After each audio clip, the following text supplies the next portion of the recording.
starting as a songwriter on the label track to try to get your music out there, also going into licensing and getting your music in film and TV, and then into the podcast world. And in each endeavor that you've been able to do, you've been able to sort of, I don't know if it's an analytic approach, but you've been able to be adept at the business of creativity, not just being able to have like creative ideas and seeing it through, but actually creating successful businesses and ventures out of them that you can sustain yourself with.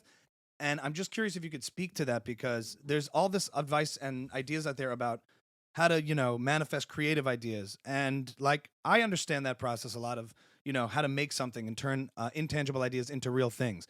But then there's this whole other thing that a lot of creative people struggle with, which is, okay, what about the business side of it? The idea of building a community, building a brand, building something that can sustain the art in which you're creating. Can you speak to that a little bit? So, yeah, and I love it, and thank you. That's a really beautiful thing to say, and you are so good at that, by the way. You're so good at making, taking a studio session and walking in with nothing and coming out with such a real something. And also with your comedy, it's so fun to watch you.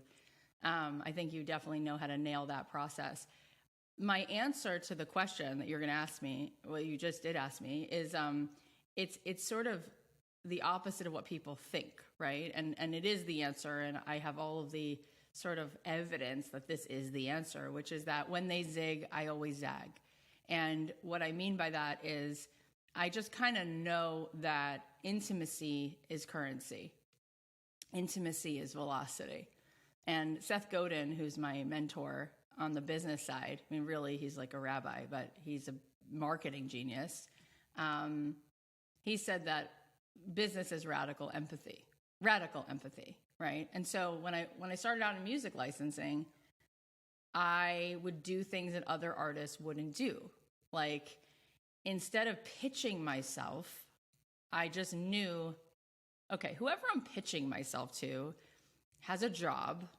After work, they have like boyfriend, girlfriend, they have a dog that has to go to the vet. Like, what do they owe me? Nothing. So why would I then go, excuse me, can I have some of your time so that you can listen to me and help me? It's like, no, that doesn't feel intuitive, right? And so early on, and Ami, you know this, but in like 2007, I guess, I was like, why wouldn't I just do the opposite? Like, instead of sending music, why wouldn't I say, like, what do you need? How can I help? Like, what story are you telling? How can I be not about what I need you to do for me, but how could I help you with your project? And so I sent a PDF, like a silly, make it messy. Like, that's the other thing. Like, I don't overthink anything. So I made this PDF, and it was a little girl, a cartoon, like I found on the internet, a picture of a girl playing guitar, a plus sign, and then a picture of a Starbucks thing. And I said, I called it like Mochas and Music. And I said, step 1, tell me your favorite Starbucks order. Step 2,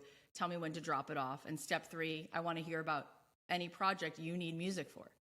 So it was like, oh, she wants to bring me coffee, and she just wants to know what we need music for. And people were like, no songwriter has ever asked that. They're like sending vinyl, they're sending CDs and zip drives, and you're like coming with coffee to ask me what I need. And so you would go to the offices of people and perform and give them coffee and have a sit down.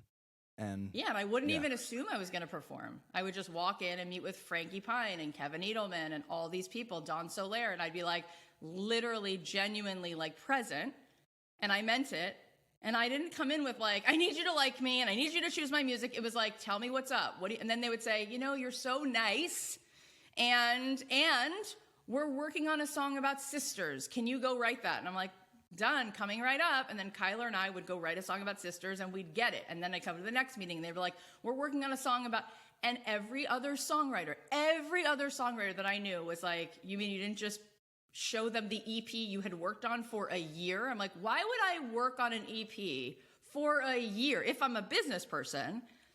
And if business is about radical empathy, because the difference between business and a hobby is you have a buyer.